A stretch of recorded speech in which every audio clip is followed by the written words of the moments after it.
17 people were shot across the Greater Toronto Area over the August long weekend, more in the days since. It was even top of mind as the Prime Minister and Toronto's Mayor met today. What's going on? And what can be done to keep communities safe? Here for more, Louis March, founder of Zero Gun Violence Movement here in the GTA, and Jooyoung Lee, Associate Professor of Sociology at the University of Toronto and the Munk School of Global Affairs and Public Policy. Welcome. It's nice to have you here, both of you here, and to meet you. Under the circumstances, it's not great, but looking forward to your insights. So before we start talking about what's been happening in the GTA with the gun violence, let's take a look at some of the numbers. The number of shootings to date in Toronto this year and how it compares to other years. As of a couple of days ago, we had 267 shooting incidents with 401 people shot. If you look at what was happening by this time of year in previous years, in 2014, we saw 113 shooting incidents with 141 victims. And you can see how that has steadily climbed in the years since, why many are calling this another summer of the gun. And in that summer of the gun in 2005, at this point of the summer, there had been 169 shootings and 244 victims. When you think about all those families impacted and all that pain and the violence, I would like to get both of your opinions on why we are seeing this spike in gun violence in Toronto this summer. Louis, I'd like to start with you. I think it's important to recognize that this did not happen overnight. It's been trending upward for the last 5 years. In 2013, we saw the bottom. We saw 22 homicides due to gun violence. 22. Last year, we had 51. It didn't happen overnight. It's been trending that way for the last 5 years, and we have not responded appropriately. And that's why it's not a surprise to us. What's a surprise to us is the fact that we keep hoping this problem will go away when it's not. So what has changed this year is just the number of shootings, but the shootings are not taking place in your traditional areas. What do you mean by that? It's spilling over into the safe zones. Like, we've never seen shootings in playgrounds. Now we're seeing that. In broad daylight, we've seen limited incidents of that in broad daylight. Now we're seeing it happen on a regular basis. Even as the chief is speaking at one time, there's a shooting taking place at 213 Parma Court. Right? So we're seeing that. We're seeing also the caliber of guns being used, from handguns to semi-automatics, where there used to be 1 and 2 guns in the community that was borrowed, rented, or loaned out. Right? So people would borrow or rent a gun, right, and return it. That was in 2005. In 2005 and previously. Now we're seeing cases where people have 1 and 2 guns themselves, but it's not a handgun, it's a semi-automatic. And also there was sort of like restrictions on how internal regulation on using guns in the past. Right now, there's the brazenness and the cavalierness of the shootings. So you mean like there was a code that you There was a code. Okay. We work with mothers who have lost children to gun violence, and we also work with people that have done the crime, done the time, and want to make a difference. Gang leaders, gang members, and so on. And they're telling us straight up, like, we didn't want attention on our territory and on our business. So there was some regulation, some code. Right now, the brazenness of the shootings in broad daylight, the targets, even the targets are now changing. It's not like me and you having a beef and I'm going to settle it with you. I might go after your relative, your friends, your neighborhood. So these things have been changing over the period of time, and the influence of social media, where you can brag, boast, celebrate, threaten, right? We don't even call it social media anymore. We call it forever media, because these messaging stays out there and the ops has to respond. So we've seen these changes, but again, it did not happen overnight. We're going to come back to some of the points that you raised, cool. But Jooyoung, I want to get your view on why we're seeing this spike in gun violence in Toronto this summer. Well, like Louis, I think the important thing to note is that this isn't something that's just a one-off. Like, if we go back 5 years, you know, the number of people who have been injured this year is more than double what it was in 2014. And, you know, 2015 onward, there's been this upward trend. And that, to me, as a sociologist, suggests that the underlying conditions that give rise to gun violence in certain communities have not changed. What are some of those conditions? We talk about urban poverty, we talk about systemic racism that limits the opportunities of Black and Indigenous youth in Canada. You know, there are a number of different structural factors that give rise to shootings in certain communities and make certain individuals much more likely to become a shooter or a victim in a gun crime. The other thing I would put out there too is that when we look at the number of victims, we're typically talking about people who've been shot, but the actual number of victims, people who are traumatized and negatively affected by gun violence, is much larger than the death counts that we see in the news or the number of injuries that we see, in the Toronto police data. There are family members who become caretakers who are also victims of gun violence because they see and feel the trauma that their loved ones go through. There are friends and family members or coworkers. There's a whole wider network of people who are negatively impacted by gun violence. So those numbers are troubling, but they're even more troubling when we put them into a larger context. We've been mentioning the summer of the gun, 2005. So if there was a youngin who was born 2005, now they would be about 14, 15. And if you grew up in that kind of environment, then you have been exposed to that environment. Do you think that we do enough to address the people who are impacted by the trauma? I don't think so, and I think the numbers are really speaking for themselves. We hear stories every year of the government, federal, local, dedicating funding to support community-based organizations that are on the ground working with community members who are dealing with this. But this can't be just like a one-off thing. This has to be a sustained, committed response to rebuilding a society where these things don't happen. Because the reality is that whenever we talk about reducing gun violence, we're talking about the aftermath of a shooting that's happened or a string of shootings that's happened. And as a social scientist that kind of comes at this with a public health lens, I always think, why do we wait until this stuff happens? Why not create a society where the most at risk are not likely to get involved in situations where they could become a victim or an offender? Why not create a society full of safety nets that deflects and funnels at-risk youth into other activities that could help them avoid these kinds of situations? I think there's another point, and I want to just take a little bit off what my friend said. Look, we're all victims of gun violence. There's those that have been shot, injured, witnessed, and are traumatized. Whole communities now are victims. The city is. People now, when they hear noise on the street, they're thinking gunshots.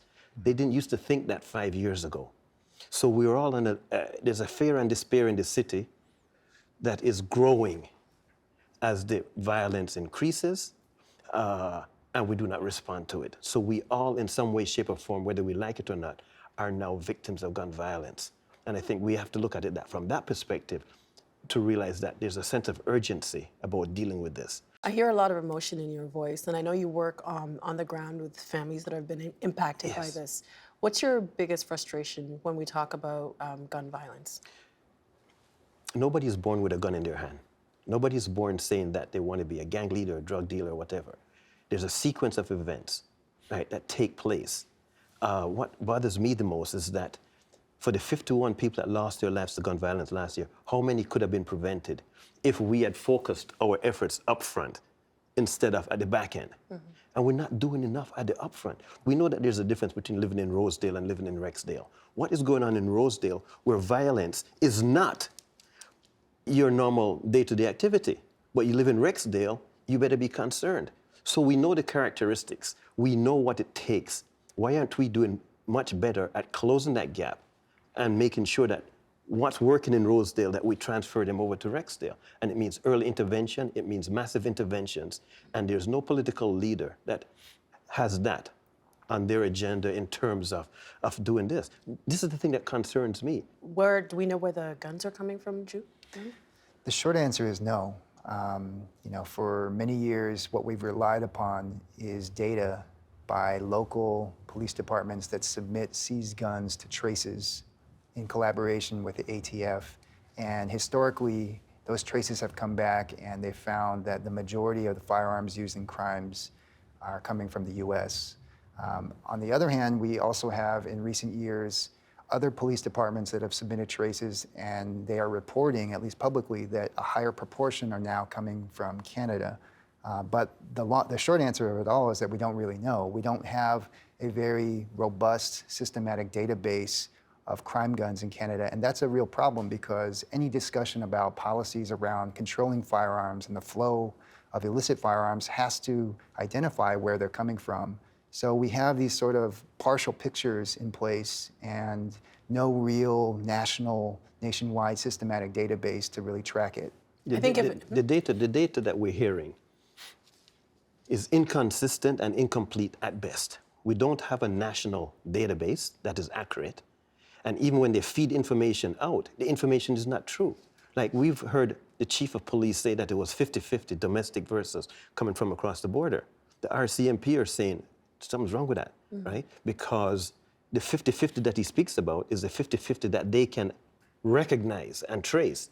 But there's out of 100 guns, say for example, if they say 50-50, we're saying 50 from the States, 50 domestic, right?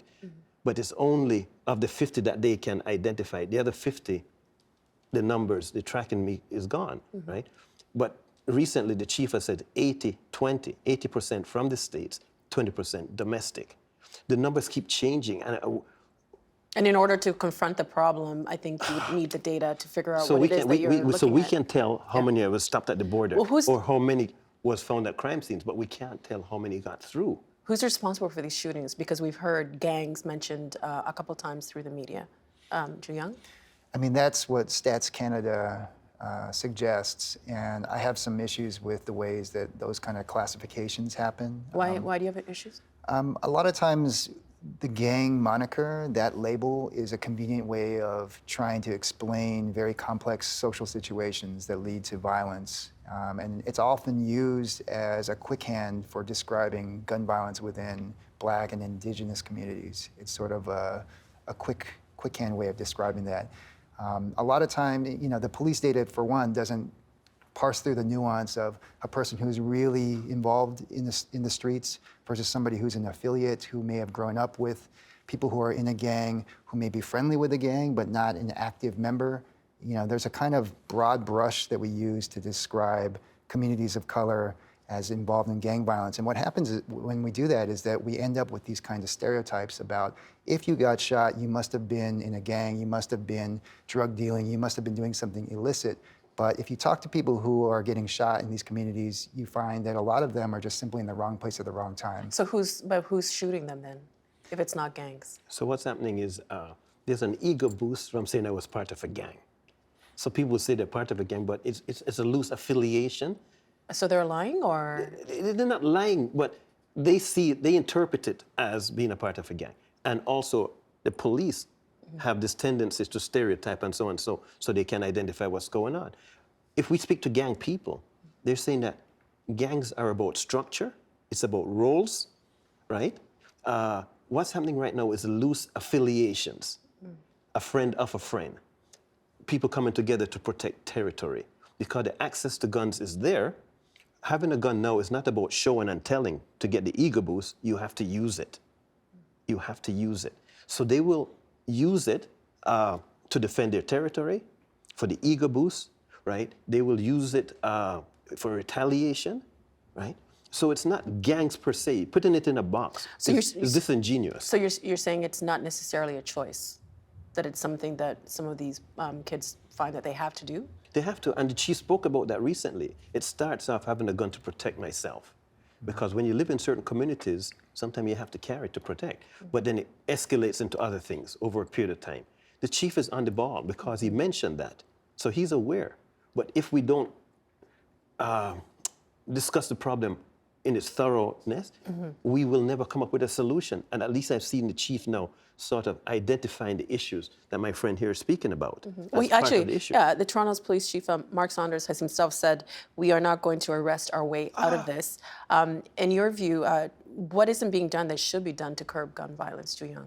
I mean, I think that's a great quote. It's really speaking to the heart of, I think, what we're both talking about today, which is that, if we rely on a police response to gun violence, then we've failed. We're basically waiting and accepting the fact that there are going to be disproportionate amounts of shootings within disadvantaged communities, and then our response is really going to be, let's just arrest people and put them in prison. That's not a sustainable game plan. It's not something that has ever been shown to lead to sustainable reductions in gun violence. We have to really attack it early on, as my friend was mentioning. We have to really invest resources in the communities that really need them. We need to support youth who are more at risk of becoming a victim or a shooter, and create a society, again, where young people are not going to be joining gangs, getting involved in situations where they might have to get a firearm. That's the kind of progressive vision that we see working in so many nations around the world, and it's something that Canada should adopt as well. I'm going to say something in addition also. The chief has said this before. This is 2019. He said it in 2018. He did it in 2017. We cannot arrest ourselves out of this problem. We need to invest in communities. He's made it clear, but nobody has just responded. So him saying it in 2019, well, how many more times does he have to say this? Right? We have a premier that takes $25 million out of after-school programs and gives it to the police. Well, yesterday the mayor announced $4.5 million of additional funding from all three levels of government to combat gun violence in the city. How could that money help? But before I get to that question, why you don't agree? No, this is, okay, this is a family show, so I'm going to keep it proper, right? This is inaccurate at best. The How so? The 4.5 he speaks about, so first of all, when the premier became premier, he decided to take 25 million out of after-school programs and give it to the police. But we've never seen that money. So the 1.5 that each one of the levels of government is talking about, that 1.5 is part of that 25 million that was announced months ago. The city is supposed to put in 1.5. When John Tory was running for mayor, he said, I will match the 25 million from the provincial government. I will give 1/3 to police and 2/3 will go to investing in community, families, and youth. We've never seen that money. You're saying he's being disingenuous? Of course, because now he has to wait until they come back in September to vote on his motion for the 1.5. He made that commitment when he was running for mayor. The only people that have come through is the feds, who 1.5 is new money that they're putting on the table. Some people would argue that there's a federal election coming up, so maybe they might be motivated because of the election in October. We'll take whatever money we can get, we will take. But that's real money that can be spent, that can be utilized. But again, all of that is going to policing. Has anybody spoken about the socioeconomic conditions with that 4.5? And 4.5, what is that going to do? The budget for the Where would you like to go? we have to literally invest in communities, community development, in families, and in youth programming. We saw a decline from 52 homicides in 2005 down to 230 because there was an infusion of money into youth programming. But when that money expired, right, we saw the trend going back up. We need to look at community investment. Communities are not under-programmed or underserved, they're poorly. The money is not being spent wisely and effectively for the impact. Specifically, after the summer of the gun, you say gun violence went down. Yes. How did investment in the community help to do that? The provincial government put, I think, $41 million on the table for the Youth Challenge Fund. And it was supposed to be invested in youth programming run by youth. I can't say because I don't have the evidence, but as that money was being unrolled out and programs were done, youth were more engaged in positive activities. And it was run by youth, right? But that money all had an expiry date on it. So we've seen that money drying up, but there was never a secondary infusion to continue it. He speaks about sustainable funding. We don't have that. So the programs dried up, then all of a sudden, we saw the culture of violence change, of gun violence change. And the uptick continue. And there was nothing to counter it. Well, there's something else that Mayor Tory has suggested, and he's called for a gun ban in Toronto. Jooyoung, would such a ban help to keep guns out of the hands of kids? So this is a well-intentioned call by the mayor, but local, provincial gun bans are not very effective, at least in terms of the social science on the topic. How are they not effective? So I'll give you an example from California, which is where I'm from. So the Gilroy Garlic Festival shooter, went to Nevada, bought his firearm there, and then returned to California to commit the violence. So there are too many different ways to circumvent local and provincial level bans and restrictions. People can just go elsewhere. The only examples that we have of gun bans really working are at the federal level. Australia, after 1996, passed a federal ban on a restriction on long rifles and shotguns, and they've seen a 72% decrease in that time in firearm-related deaths. Now, the dilemma of Canada, obviously, is that Canada shares a border with the United States, which is an outlier in terms of gun ownership and gun consumption. Right? And gun production. Yes. So anything that we talk about with respect to Canadian federal level policy also has to contend with the fact that Canada shares a border with many states in the U.S. that have much looser gun laws, and people can still get them there. So, you know, a citywide ban is not necessarily going to be very effective. And I think the people who have permits and will probably not want that to happen. The premier also pledged $25 million over 4 years, with $1.5 million, as you mentioned, immediately being used to put boots on the ground, as he said.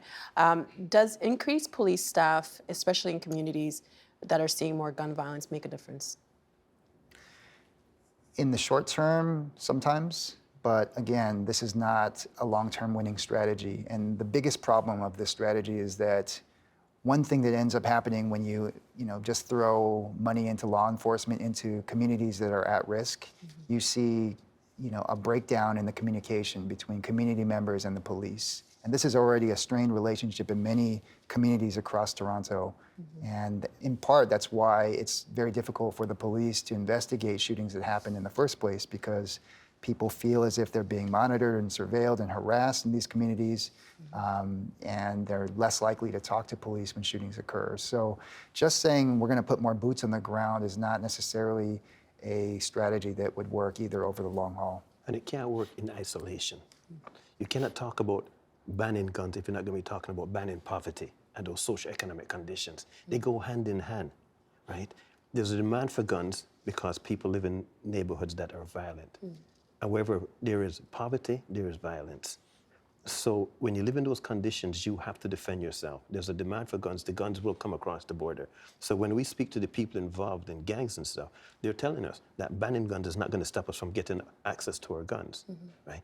So I heard it looks good. It looks good because there's a level of fear and despair in the city. So I, as mayor, this is what we're doing. We're going to ban guns. We're calling for that. It's a federal responsibility. Mr. Mayor, your responsibility is the socioeconomics. Focus on that.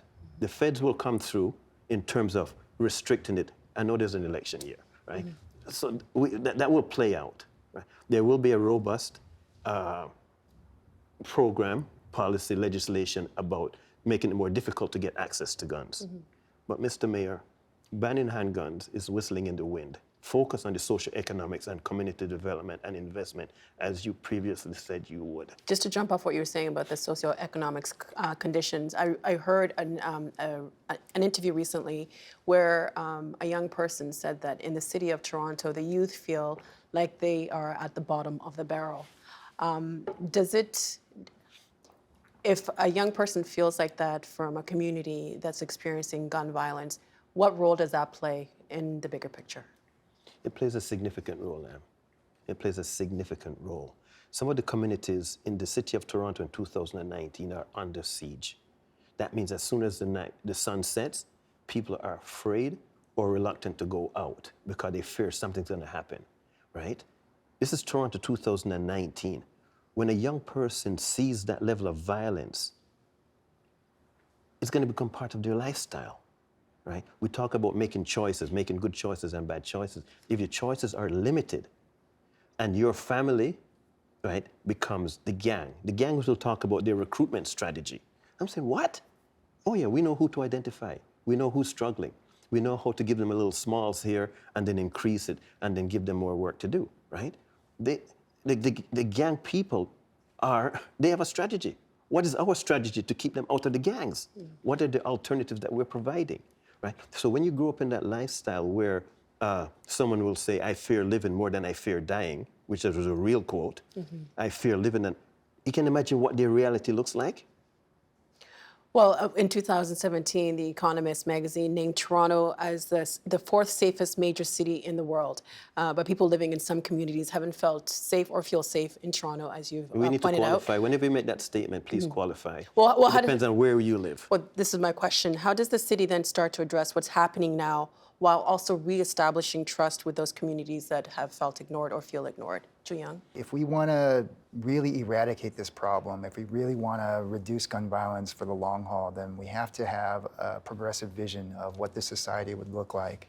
And it's a society where the most at-risk youth, again, are shielded from these risk factors that are much more prevalent in communities. And we can all name these communities. We know where these issues exist.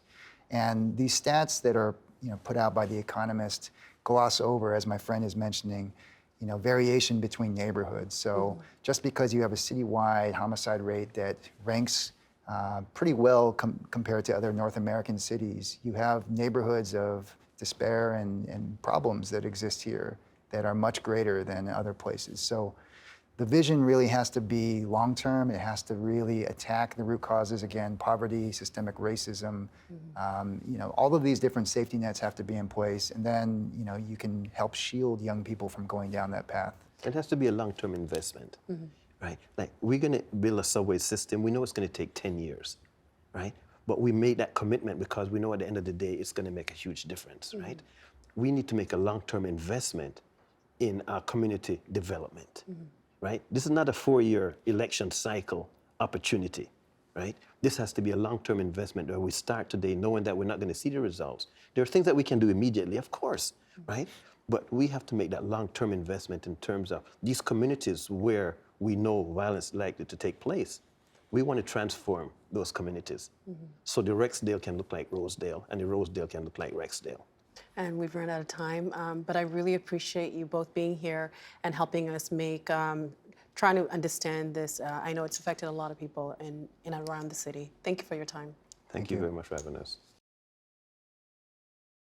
The Agenda in the Summer with Nam Kiwanuka is brought to you by the Chartered Professional Accountants of Ontario.